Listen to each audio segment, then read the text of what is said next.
옛날 어느 명문가의 부잣집 최대감은 3대 독자로 태어나 일찍부터 가문의 큰 기대를 한몸에 받았습니다. 그런데 혼인한 지 10년이 훌쩍 지났음에도 이 집안에 염원인 후사가 생기지 않았지요.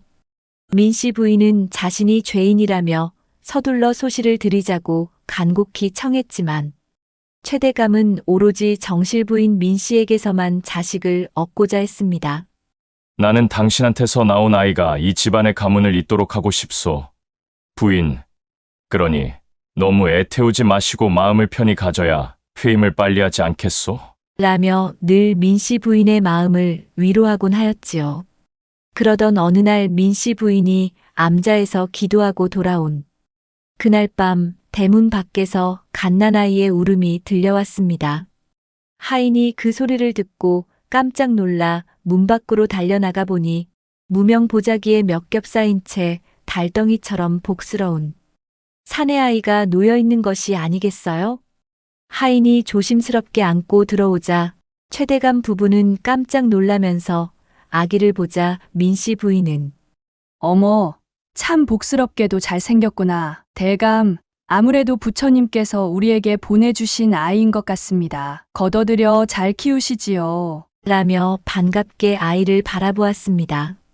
최대감은 이 상황이 당황스럽고 어찌할 바를 몰라 안절부절하고 있는데 부인의 간곡한 설득으로 받아들이기로 하였지요. 그럽시다. 아무래도 당신이 부처님께 시주하고 돌아온 선물인 것 같소. 하고 감탄을 금치 못했습니다. 그날 밤 대감 부부와 하인들은 갓난아이의 울음소리를 달래며 분주히 움직였습니다. 어떻게 우리 집에 이런 아이가 들어왔을까? 하고 부인은 감격스러웠지만 한편으로 막 태어난 아기의 젖을 어떻게 먹이느냐가 문제였습니다. 부인은 아이를 낳아본 적이 없어 젖이 돌 리가 없어서 당장 젖을 먹일 사람이 필요했어요. 결국 불이 나게 하인들을 시켜 젖을 먹일 유모를 급하게 구하기로 했지요.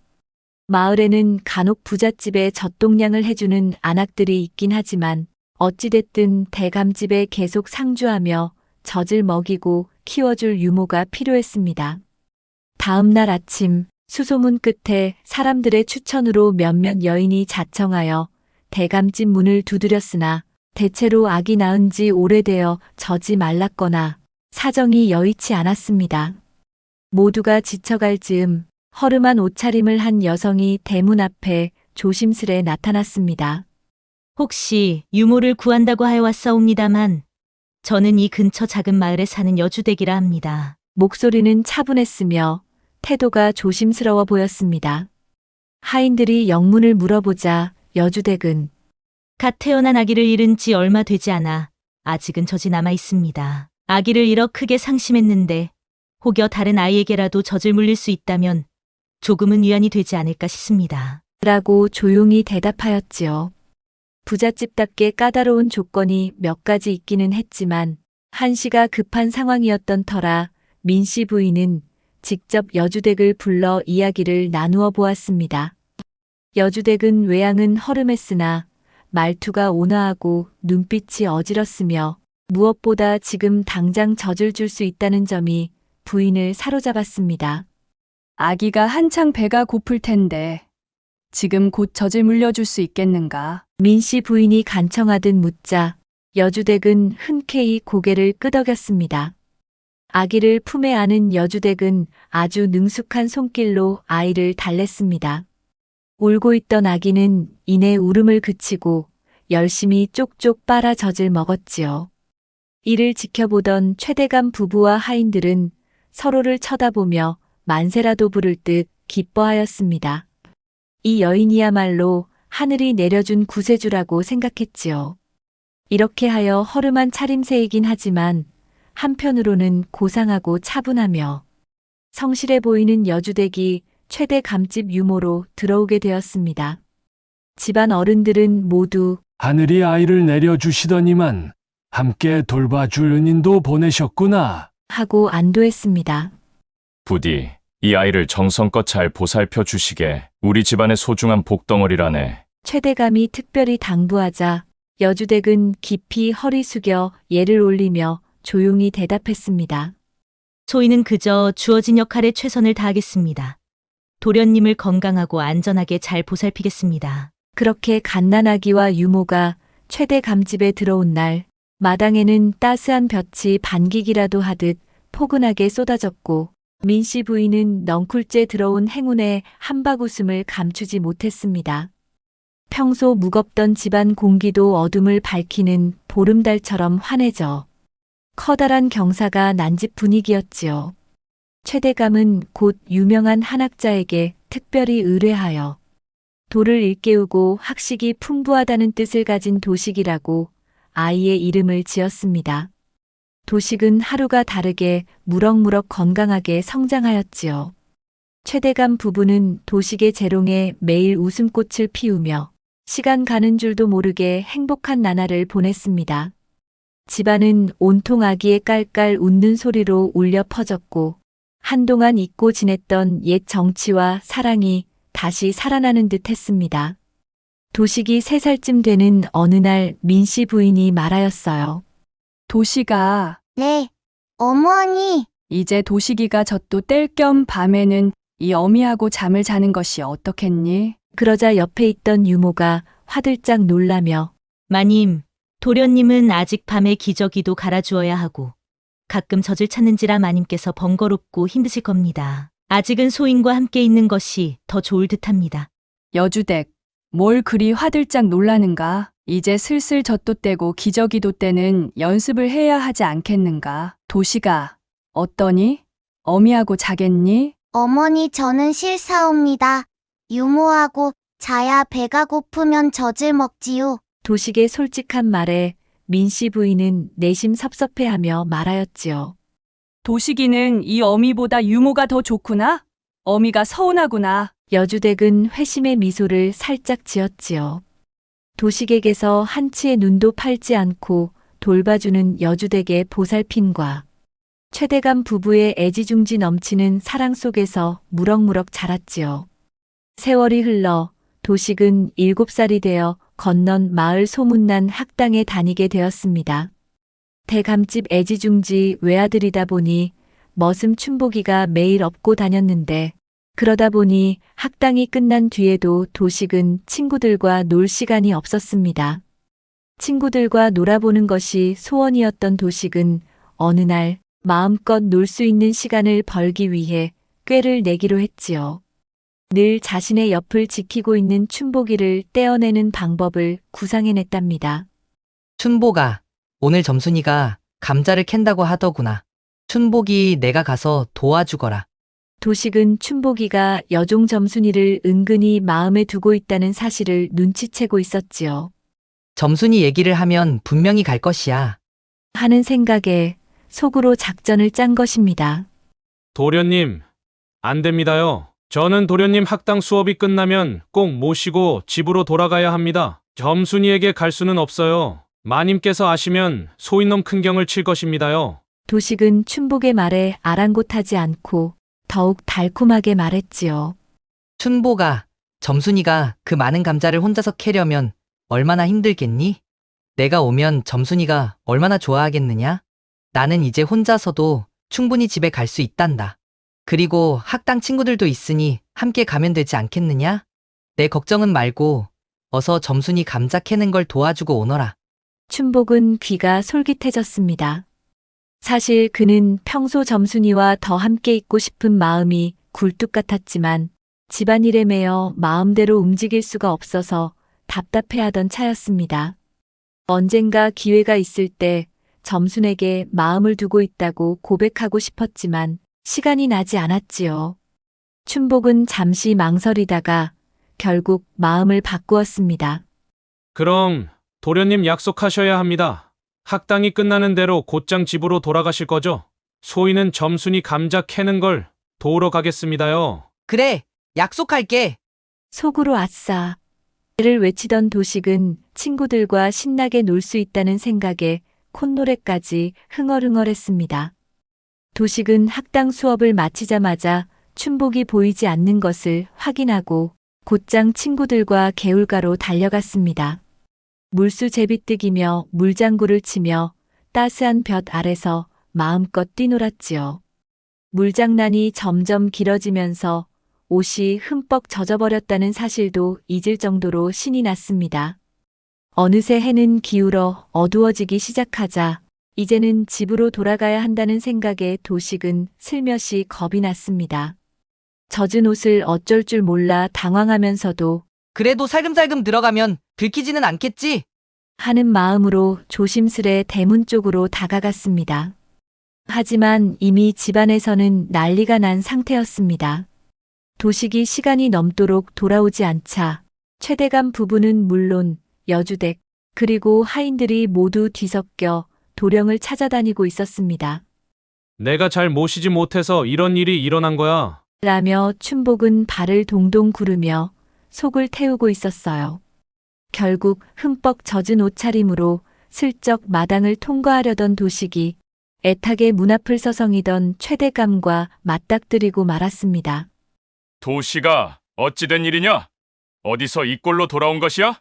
이렇게 늦도록 소식이 없으면 집에서 걱정한다는 사실을 잊은 것이냐? 죄송합니다. 아버님, 오랜만에 벗들과 재미나게 놀다 보니 정신이 없어서 그만 이렇게 늦고야 말았습니다. 소자 합당한 벌을 받겠사옵니다. 그래. 춘복이를 점순이에게 보낸 것도 친구들과 놀기 위함이었더냐? 네, 아버님. 맹랑하구나. 오늘 일은 그냥 묵과할 수 없으니 어서 회초리를 갖고 오너라. 최대감은 도식의 종아리를 걷게 하여 회초리로 세차게 내려쳤습니다. 도식은 참았던 울음을 터뜨렸습니다. 울음소리가 온 집안에 퍼지자 이를 지켜보던 사람들은 모두 안타까워했습니다. 더 이상 지켜볼 수 없다는 듯 춘복은 무릎을 꿇고 대감마님, 도련님은 아무 죄가 없습니다. 소인을 벌하여 주십시오. 소인이 도련님을 잘못 모신 죄이옵니다요. 춘복이 자기 잘못이라고 목 놓아 울면서 도식을 옹호했지만 최대감은 도식의 종아리를 더 세차게 내리쳤답니다.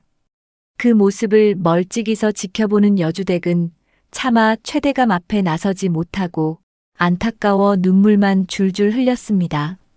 차라리 내가 대신 맞고 끝낼 수 있다면 좋으련만. 하는 생각으로 당장이라도 뛰어들어 말리고 싶었지만 최대감의 노여움은 쉽게 가라앉질 않았습니다.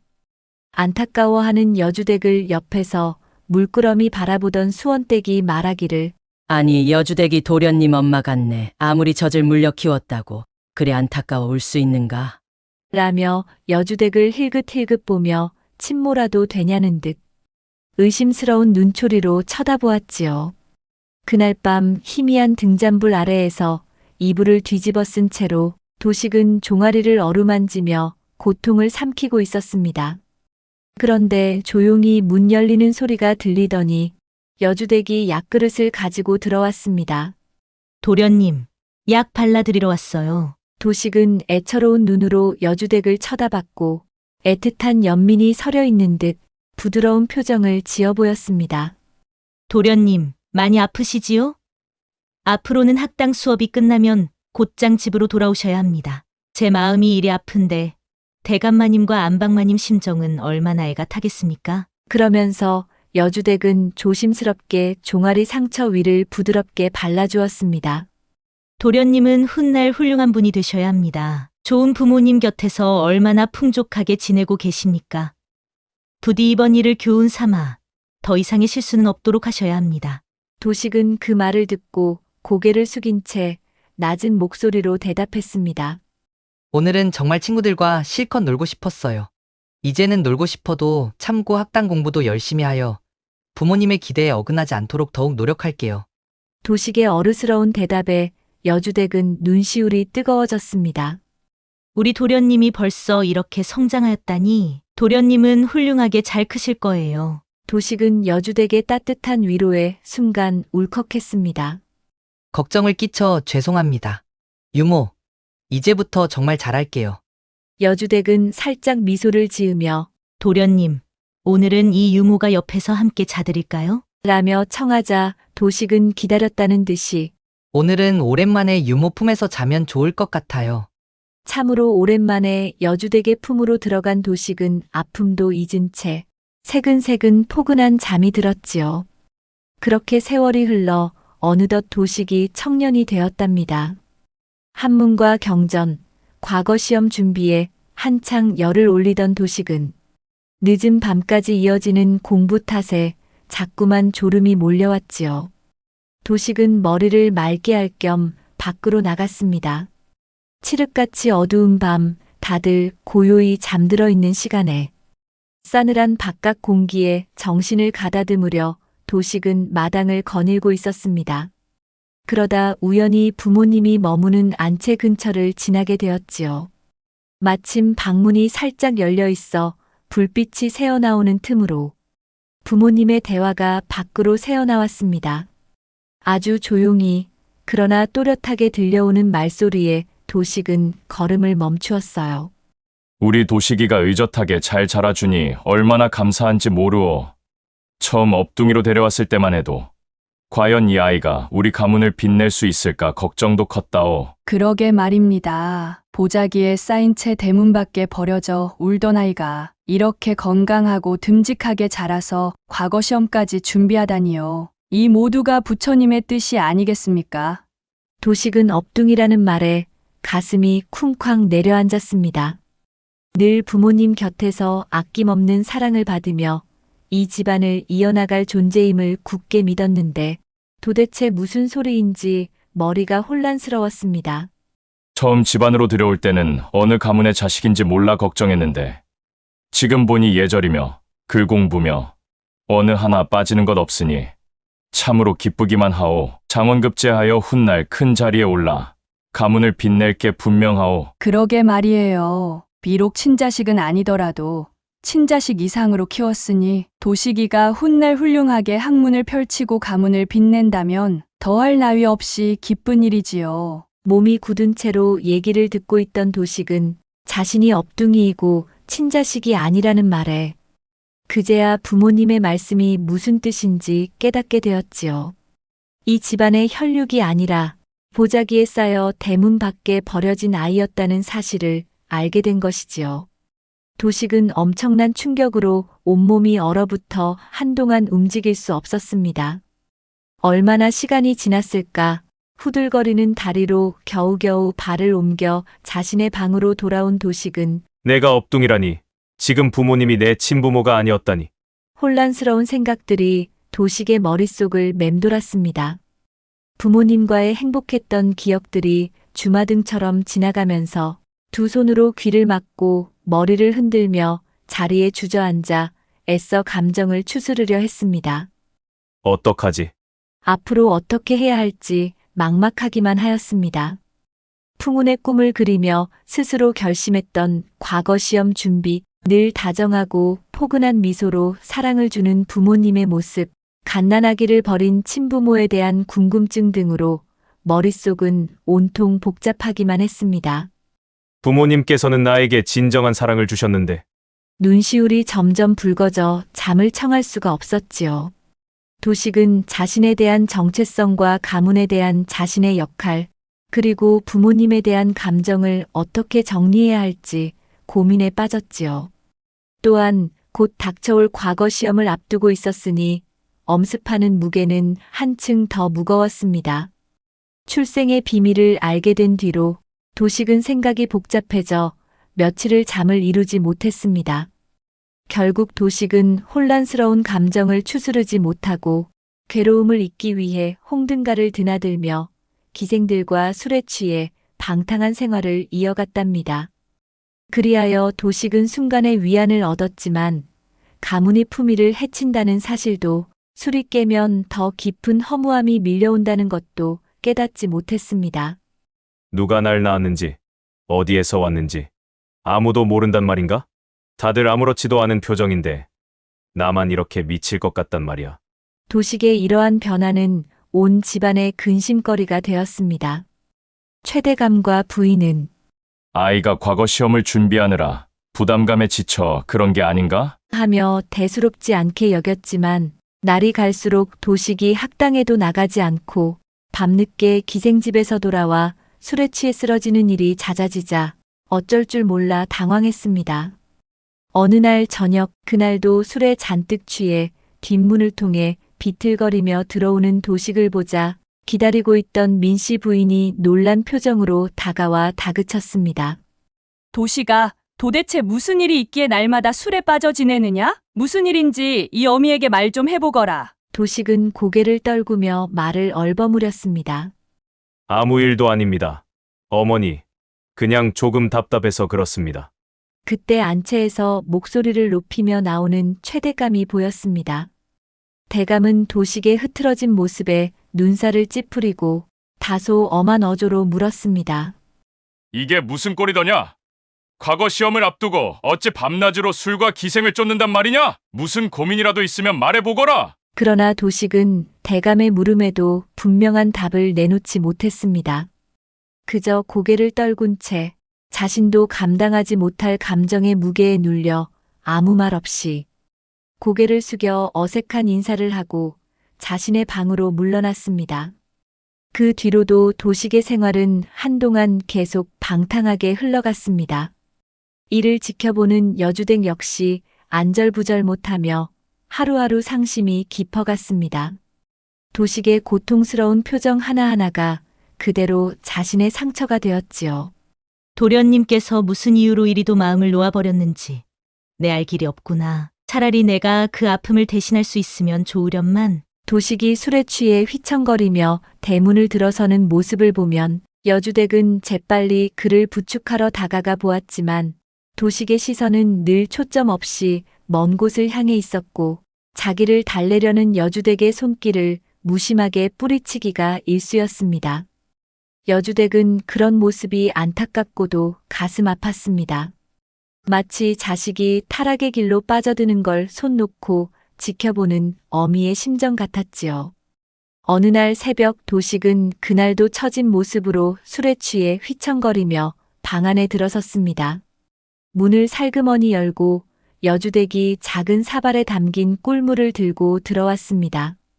도련님, 이렇게 늦도록 또 술을 드셨군요. 갈증이 날 것 같아 꿀물을 조금 타왔습니다. 술에 취하긴 했으나 아직 정신을 잃진 않았던 도식은 헛웃음을 짓고 사발을 쳐다보며 고개를 푹 숙였습니다. 유모, 제게 더 이상 따뜻하게 대해주지 마세요. 저는 이미 이 집안에 피가 흐르지 않는다는 걸 알고 있습니다. 더 이상 그 착각 속에서 머물고 싶지 않아요. 도식의 그 한마디에 여주댁은 깜짝 놀라 하늘이 무너지는 것 같았습니다. 순간 도식이 방황하고 있는 이유가 그의 출생 비밀과 연관이 있다는 것을 직감하였지요. 도련님, 갑자기 그런 말씀을 왜 하시는 거예요? 도식은 고개를 들어 여주댁을 바라보았습니다. 술에 취해 초점이 풀린 눈동자에는 왠지 모를 슬픔과 분노가 뒤엉켜 있었습니다. 부모님 방 앞을 지나다 우연히 들었어요. 내가 대문 밖에 버려져 있었던 아이라는 것을요. 이 집안의 혈육이 아닌 저를 정성껏 키워주셔서 감사하지만 저는 너무 혼란스럽습니다. 화들짝 놀란 여주댁은 그만 사발을 놓치고 말았습니다. 젖은 방을 수습할 겨를도 없이 도식이 떨리는 목소리로 말하였어요. 혹시 유모는 아십니까?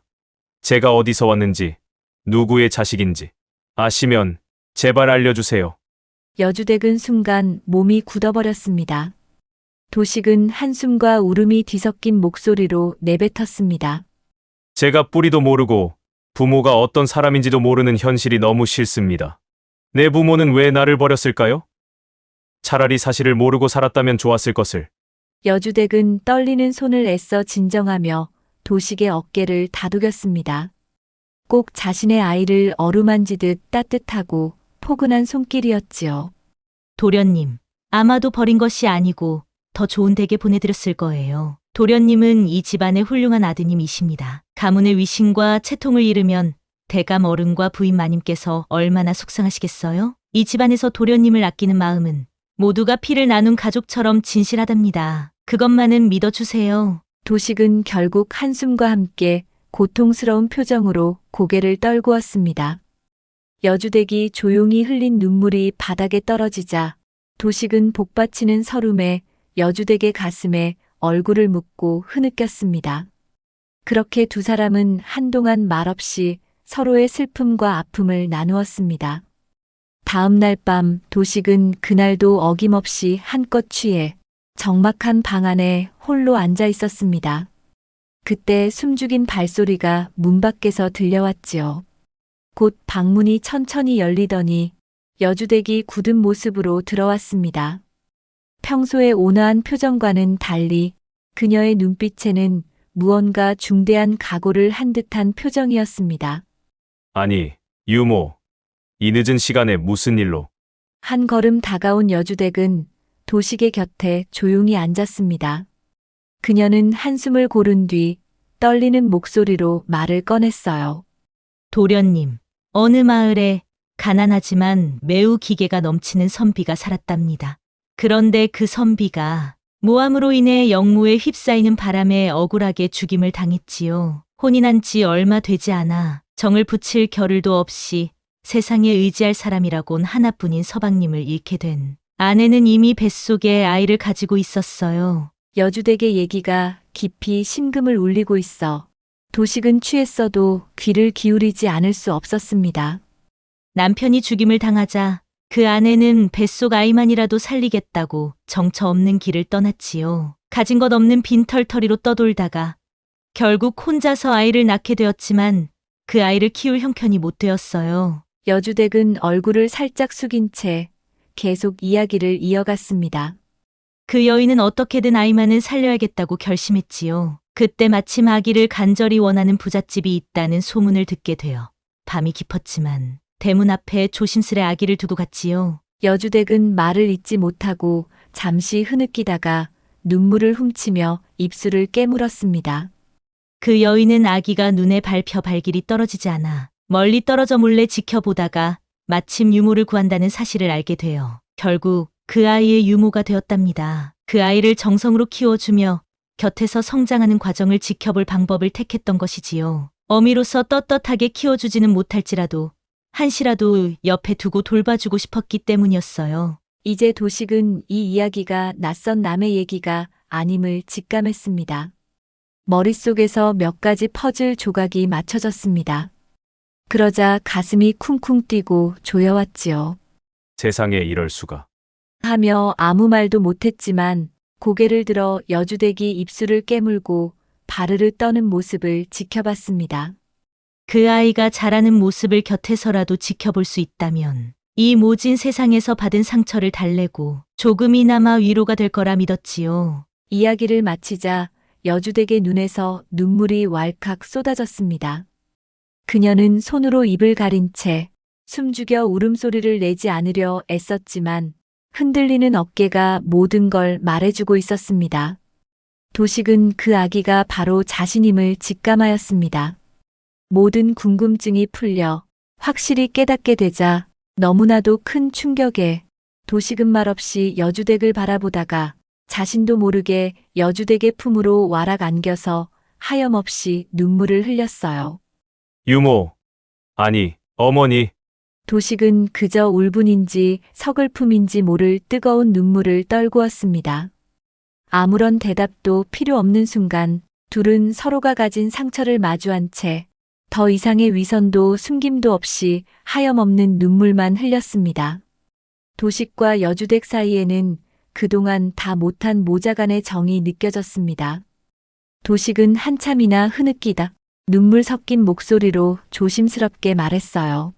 제게 진실을 알려주셔서, 그리고 제가 지금까지 무탈하게 클 수 있도록 곁에서 지켜주셔서 정말 감사합니다. 여주댁은 미안한 감정과 마음의 짐을 덜게 된 듯 도식의 손을 꼭 잡고 미소를 짓다가도 감정이 복받쳐 다시 울먹였습니다. 도련님은 그냥 도련님이 아니었습니다. 제 삶이 전부였고 남 부러울 것 없이 잘 자라주는 모습으로 얼마나 행복하고 즐거웠는지 도련님을 키우는 내내 이 어미는 더 바랄 것이 없었답니다. 부디 이 어미를 용서하고 잘 살아주십시오. 제가 바라는 건 오직 도련님이 훌륭하게 자라주시는 것뿐입니다. 그날 밤 오랜 비밀이 벗겨지면서 남모르는 출생의 비밀에 갇혀 더 이상 방황만 하는 아이가 아니라 자신의 곁을 지켜주었던 진짜 어머니의 사랑이 있었음을 알게 된 도식은 그 보답의 길은 집안의 기대를 저버리지 않는 것이라 깨닫게 되었습니다. 모자는 서로의 손을 꼭 맞잡은 채 조용히 새벽을 맞이했습니다. 그 여명은 슬프면서도 새로운 출발을 예고하는 따뜻한 순간이었습니다. 날이 밝자 도식은 최대감과 부인을 찾았습니다. 그동안 방탕한 생활을 해온 것은 물론이고 부모님께 큰 심려를 끼쳐드린 것이 죄스러워 머리를 조아려 용서를 구했지요. 아버님, 어머님, 소인이 그동안 정신을 차리지 못하고 부모님과 가문을 욕보인 죄에 용서를 구하고자 합니다. 그동안 방탕한 생활을 한 저 자신이 부끄럽습니다. 부디 지난날의 불충을 용서해 주십시오. 최대감과 부인은 뜻밖의 일에 의아한 표정으로 도식을 바라보았어요. 하지만 그들이 누구보다 애타게 걱정하고 기다려왔던 옛날의 모습으로 돌아온 아들을 확인하자 안도의 눈물을 흘렸습니다. 민씨 부인은 도식을 와락 껴안으며 우리 아들 도시가 내가 이렇게 마음을 돌이켜 주어 참 고맙구나. 앞으로는 스스로를 아끼고 우리에게도 큰 기쁨이 되어다오. 최대감 역시 감격하여 반겼습니다. 그래, 그리 마음먹었다면 이젠 묵은 때를 깨끗이 씻고 과거 시험 준비에 전념하도록 하여라. 그간의 잘못을 뼈아픈 교훈으로 삼아 다시는 헛된 일로 정신을 놓지 말 거라. 도식은 부모님 앞에서 다시 한번 깊은 절을 올리고 부끄러웠던 지난날을 반성하며 새로운 다짐을 했습니다. 도식은 다시 학당과 서실을 오가며 과거 시험 준비에 매진했습니다. 내가 이 세상에 태어난 목적과 그 은혜에 보답할 길은 오직 학문에 매진하여 과거 시험에 장원급제하는 것이리라. 다짐하고 또 다짐하였습니다. 시간이 흘러 도식은 과거 시험에서 뛰어난 실력을 발휘해 장원급제하였습니다. 최대감과 부인은 기쁨에 겨워 며칠간 잔치를 열어 기쁨을 나누었지요. 여주댁은 마당 한편 나무 아래에 서서 조용히 도식을 바라보며 감격의 눈물을 삼켰어요. 자랑스러운 아들을 보고 있었지요. 도련님이 이렇게 훌륭한 사람이 되었구나. 도시가 고맙다. 처음으로 불러보는 아들의 이름, 여주댁은 하염없는 눈물을 삼켰습니다. 여주댁은 혹시나 들키기라도 할까봐 몸을 돌려 뒷마당으로 가려 할 때 헛구역질과 함께 심한 기침이 나오더니 결국 피를 토하고 말았습니다. 애써 옷소매로 입을 가리고 재빨리 자리를 피해버렸습니다. 그동안 잔기침이 계속 있었지만 대수롭지 않게 여기고 기침이 나오고 속이 더부룩할 때마다 송악가루만 먹곤 하였지요. 잔치가 거의 끝날 무렵 도식은 부모님과 하객들을 배웅한 뒤 여주댁을 찾았습니다. 여주댁이 머무는 방문을 살며시 열고 들어가려던 찰나 깜짝 놀라 몸이 굳어버리고 말았습니다. 헉헉. 여주댁은 힘겨운 표정으로 헛기침을 하며 가슴팍을 움켜쥔 채 붉은 피를 토하고 있었습니다. 도식은 황급히 달려가 여주댁을 부축하며 말하였어요. 유모, 무슨 일이에요? 왜 이렇게 되었습니까? 지금 당장 의원을 불러오겠습니다. 여주댁은 떨리는 손으로 도식의 소매를 붙잡고 애써 괜찮다며 숨을 고르려 했지만 이미 병세가 깊어졌다는 사실을 감추기가 어려웠습니다. 늦은 밤 급히 달려온 의원은 진맥하더니 심각한 표정으로 고개를 저었습니다. 기침이 심하고 혀를 토해내는 것으로 보아 심장이 크게 상해 있습니다. 위장과 폐 부분에 오래된 병이 퍼져서 손을 쓸 수가 없습니다. 생명을 부지할 시간이 그리 길지 않을 듯합니다. 의원은 약을 쓴다 해도 얼마 남지 않았다는 냉혹한 답만 되풀이했습니다. 마치 요즘 시대로 치면 폐암이나 위암에 걸린 상태여서 이미 손쓰기가 어려운 지경에 이른 것이지요. 하늘이 무너지는 듯한 충격을 받은 도식은 스스로를 자책했습니다. 그동안 어머니께서 간간히 기침할 때마다 대수롭지 않게 생각했었는데 내가 알아차리지 못했구나. 라는 죄책감이 엄습했습니다. 도식은 다음 날 부모님을 찾아갔습니다. 그 자리에서 여주댁이 바로 자신의 생모임을 밝히고 큰 병을 얻어 얼마 남지 않은 삶을 그녀의 곁에서 극진히 모시고 싶다는 뜻을 전하였습니다. 최대감 부부는 화들짝 놀랐지요. 도식이 업둥이었다는 사실을 알았다는 것도 그렇고 유모가 친모였다는 사실에 믿을 수 없다는 표정이었습니다. 결국 자초지종을 도식과 여주댁에게서 모두 듣게 된 최대감 부부는 모든 것을 감수하고 자신을 헌신한 여주댁에게 큰 감명을 받았습니다. 그렇다면 더 이상 숨길 것도 없구나. 이 집안 식구 모두에게 알리고 여주댁을 편히 보살피자꾸나. 어미와 자식이 어떻게든 다시 만나 인연을 잇게 된 것도 기쁜 일이 아니더냐. 도시가 여주댁을 어머니라고 부르도록 하여라. 우리가 너를 위해 무엇인들 못해주겠느냐. 여주댁이 편히 머물 수 있도록 최선을 다하자꾸나. 그리하여 여주댁은 유모가 아닌 도식의 친어머니로서 최대감의 한 식구가 되어 더 큰 대우를 받으며 생활하게 되었습니다. 의원을 거의 상주시키다시피 하여 상태를 살피고 보양식과 약 처방도 아끼지 않았지요.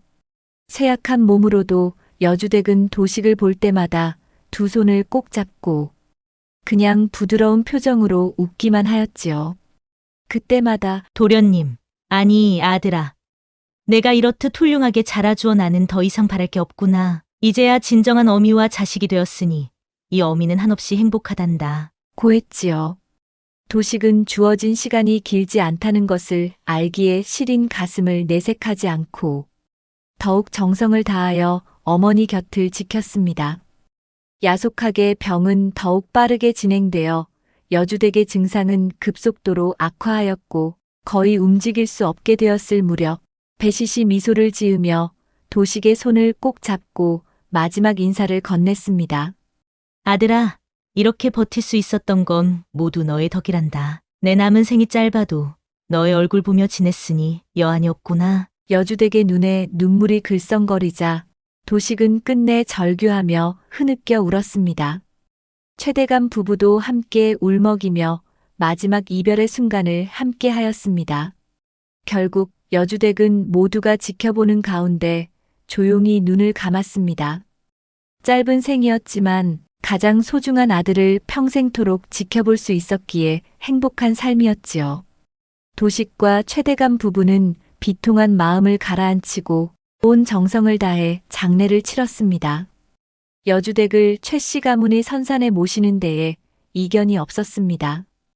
도식은 여주댁의 무덤 앞에 깊이 절을 올리며 마음속으로 다짐했습니다. 어머니, 저를 낳아주시고 그 험난한 세월 키워주시며 이제라도 어머니를 알게 되었으니 아들의 성공과 행복을 보시면서 이젠 편히 쉬시길 바랍니다. 남은 삶은 어머니의 뜻을 잊지 않고 바르고 훌륭하게 살겠습니다. 어느새 도식의 눈에서는 주르륵 눈물이 흘렀습니다. 비록 남의 집에 업둥이로 보냈지만 자식을 자식이라 부르지 못하고 키워내야 했을 어머니의 희생은 오늘을 살아가는 우리 어머니들이 자식을 사랑하는 마음을 기리는 들꽃야담의 이야기였습니다.